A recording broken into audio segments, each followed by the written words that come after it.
On Democracy by Robert A. Dahl, 1990. Voiced by the Catalyst Gamer. Chapter 11. Varieties Free.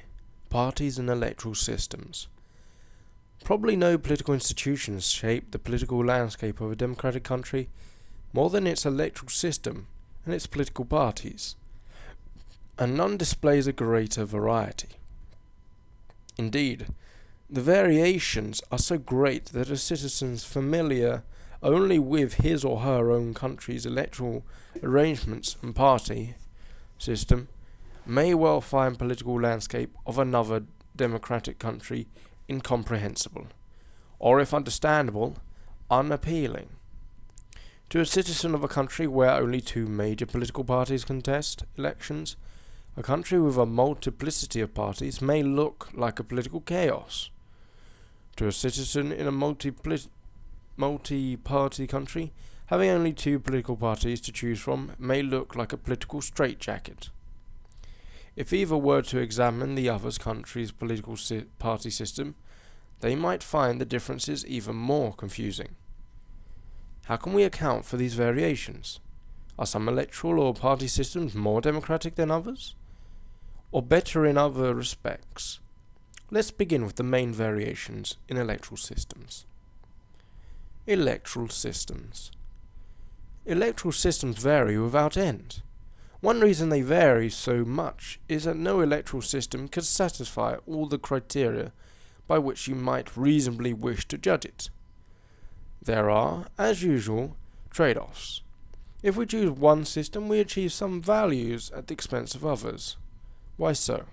To provide a tolerably brief answer, let me reduce the baffling array of possibilities to just two. PR. Among the older democracies, the most common electoral system is one deliberately designed to produce a close correspondence between the proportion of total votes cast for a party in elections and the proportion of seats the party gains in the legislature. For example, a party with 53% of the votes will win 53% of seats. An arrangement like this is usually known as a system of proportional representation, or PR. FPTP. If PR systems are designed to meet one test of fairness, you might suppose that all democratic countries would have adopted them. Yet, some have not. They have chosen instead to maintain electoral arrangements that may greatly increase the proportion of seats won by the party with the largest number of votes. For example, a party with, say, 53% of the votes may win 60% of the seats. In the variant of this system employed in Great Britain and the United States, a single candidate is chosen from each district, and the candidate with the most votes wins. Because of the analogy with a horse race, this is sometimes called a first past the post system. In short, FPTP. Words about words. In the United States, such an arrangement is often referred to as a plurality system, because the candidate with a plurality, and not necessarily a majority, of votes is the winner. Political scientists often refer to it as a system of single-member districts with plurality elections, a more literal but excessive cumbersome title. First past the post is the standard usage in Britain, and I'll adopt it here. PR versus FPTP.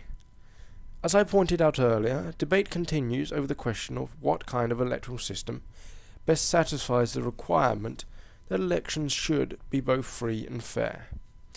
But critics of FPTP contend that it generally fails to test the fair representation and sometimes fails it badly.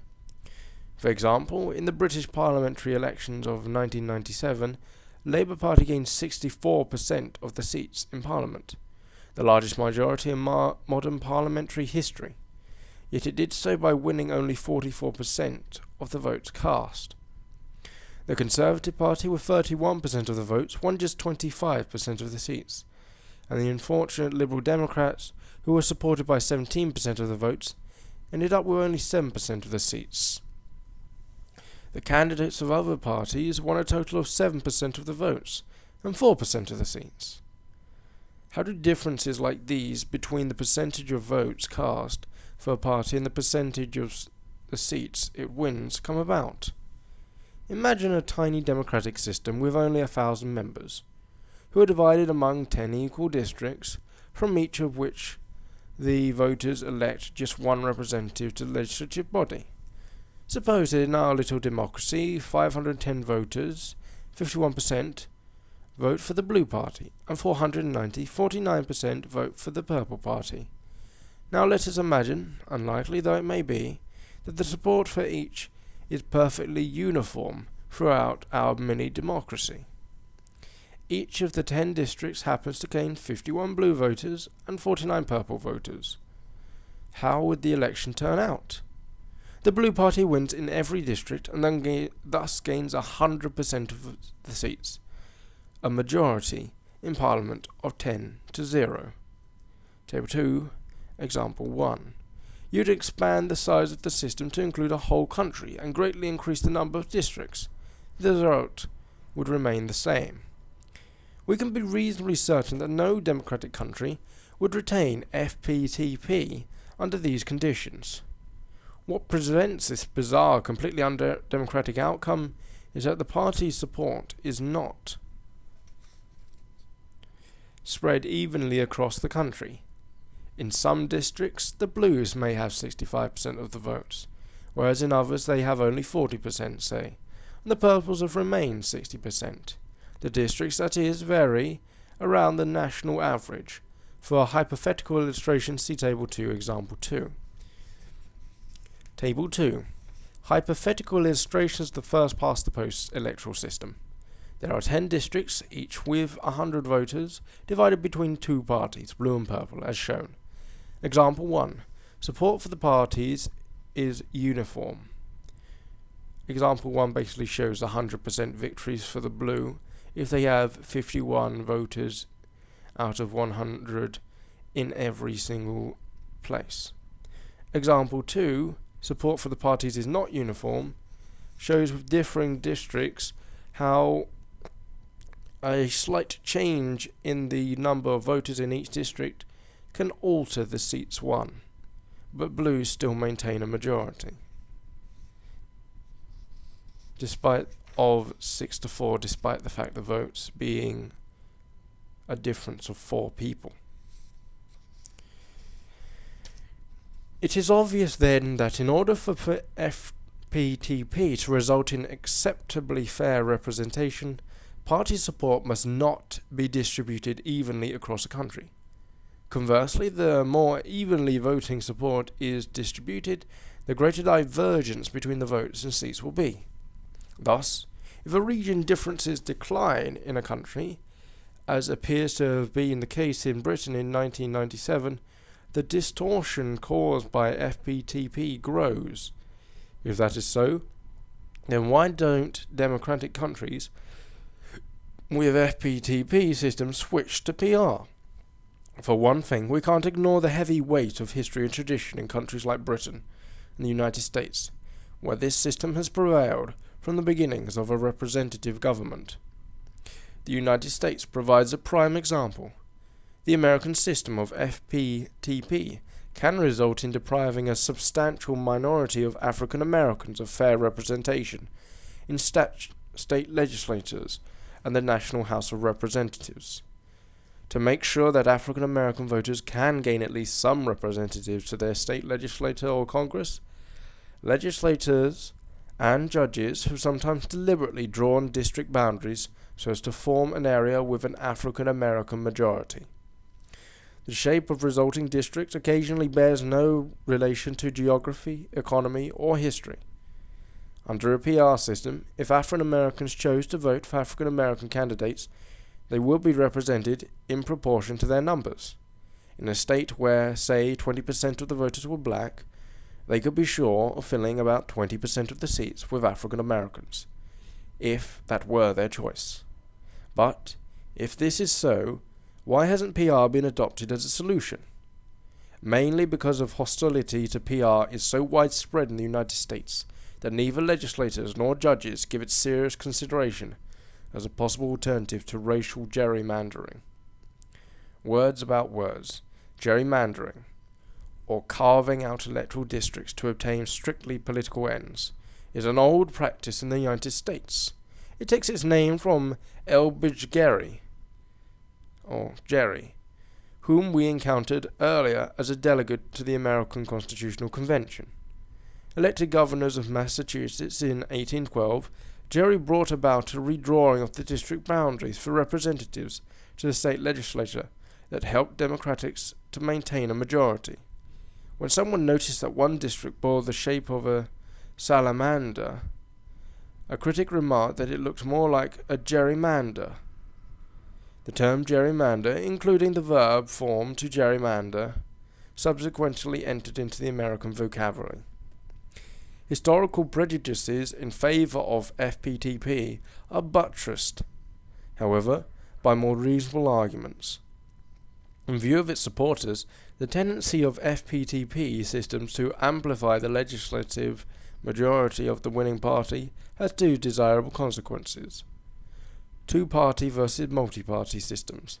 FPTP is often defended precisely because it does handicap third parties, and by doing so, it helps to produce a two-party system. The usual outcome of PR, in contrast, is a multi-party system, particularly in the English-speaking democracies. Two-party systems are much admired, and multi-party systems are correspondingly disliked and denigrated, which is better. An enormous debate whirls around the relative virtues of two-party and multi-party systems. Generally speaking, the advantages of each mirror their disadvantages. For example, one advantage of a two-party system is that it places a smaller burden on voters by simplifying their options to two.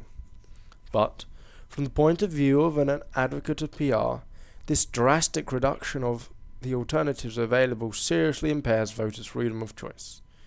Elections may be perfectly free, they would say, but because they deny representation to minorities, they certainly aren't fair. Effective government. Advocates of two-party system also support FPTP, because it has a further consequence. By amplifying the legislative majority of the winning party, FPTP makes it harder for the minority party to form a coalition, able to prevent the majority party from carrying out its program, or, as the leaders of the majority would claim, their popular mandate. With an amplified majority of party members in a legislative party, leaders will usually have enough votes to spare even if some of their party members defect to the opposition. Thus, it is argued, FPTP helps governments to meet the criterion of effectiveness. By contrast, in some countries, PR has helped to produce so many competing and conflicting parties and alliances in the parliament that majority coalitions are extremely difficult to form and highly unstable. As a result, the effectiveness of the government is greatly reduced. Italy is often cited as an example. What the advocates of FPTP often ignore, however, is that some countries with PR systems extensively reform programs have been enacted by stable parliamentary majorities, consisting of often a coalition of two or three parties. Indeed, several democracies with PR systems, such as the Netherlands and the Scandinavian countries, are veritable models of pragmatic reform combined with stability. Some basic options for democratic constitutions. We can now see why the task of designing a new constitution or redesigning an existing one should not be taken lightly. The task is as difficult and complex as designing a crude rocket ship for probing outer space. Just as no sensible person would hand over the task of designing a rocket ship to amateurs, so too framing a constitution requires a country's best talents. Yet, unlike rocket ships, if important constitutional innovations are to endure, they will also require the assent and consent of the governed. The main constitutional options and the various ways of combining them represents a formidable array of alternatives. By now I hardly need to repeat my previous warning that every general alternative permits an almost limitless variety of more specific choices. However, if this caution firmly in mind, let me offer some general guidelines for thinking about constitutional alternatives. A good place to start is with the 5 possible combinations of electoral systems and chief executives. The continental European option, parliamentary government with PR elections. Parliamentary government is the overwhelming choice of the older democracies, and among democracies it is generally predominates over presidential government. The favoured combination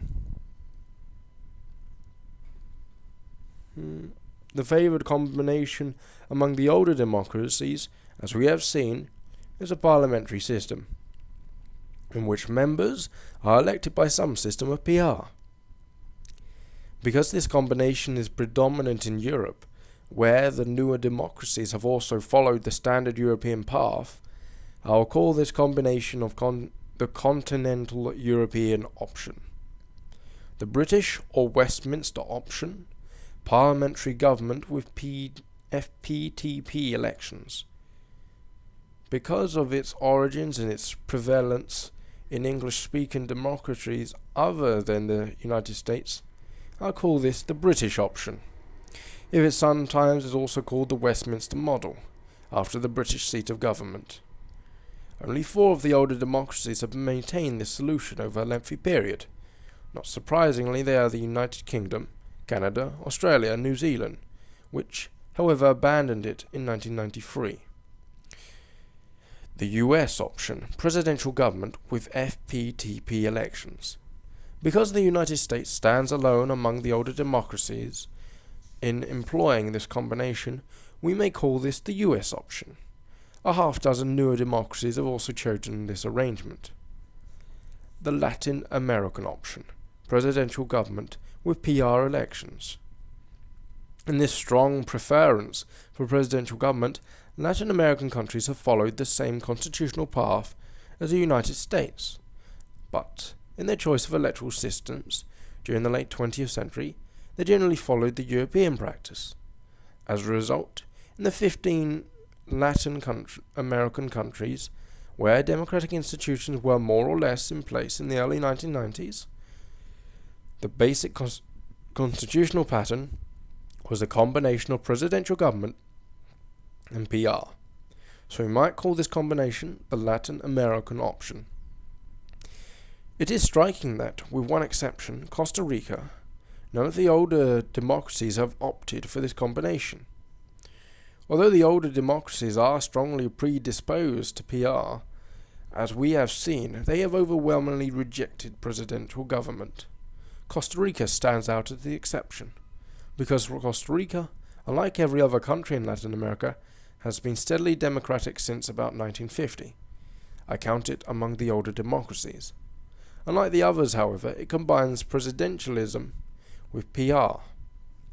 The mixed option, other combinations. Alongside these more or less pure types, several older democracies have created constitutional arrangements that depart in important respects from pure types.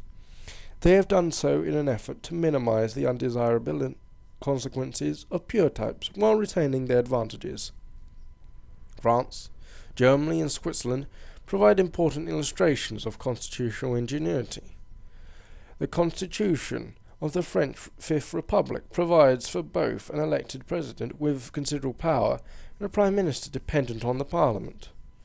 France has also modified the FPTP electoral system in a constituency where no candidate for the National Assembly receives a majority of votes.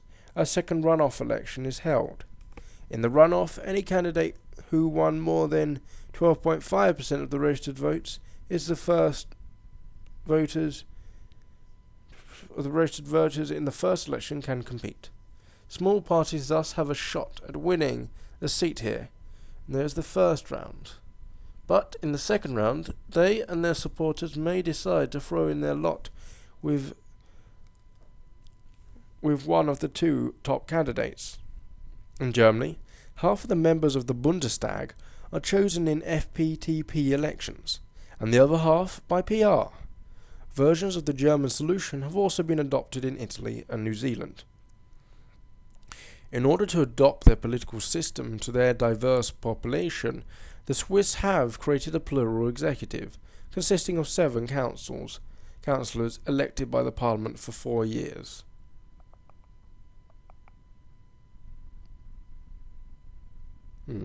The Swiss plural executive remains unique among the older democracies. Isn't that odd? Thinking about democratic constitutions, some guidelines. Drawing on the experiences of the older democracies touched in the last 2 chapters, I would offer the following conclusions. Bullet point. Most of the basic problems of a country cannot be solved by constitutional design. No constitution will preserve democracy in a country where the underlying conditions are highly unfavourable. A country where the underlying conditions are highly favourable can preserve its basic democratic institutions under a great variety of constitutional arrangements. Carefully crafted constitutional design may be helpful, however, in preserving the basic democratic institutions in a country where the underlying conditions are mixed, both favourable and unfavourable. More about this in the next chapter. Bullet point. Essential as it is, maintaining fundamental democratic stability is not the only relevant criterion for a good constitution. Fairness in representation, transparency, comprehensibility, responsiveness, and effective government are among others also important. Specific constitutional arrangements can and probably will have consequences for values like these. Bullet point. All constitutional arrangements have some disadvantages. None satisfy all reasonable criteria.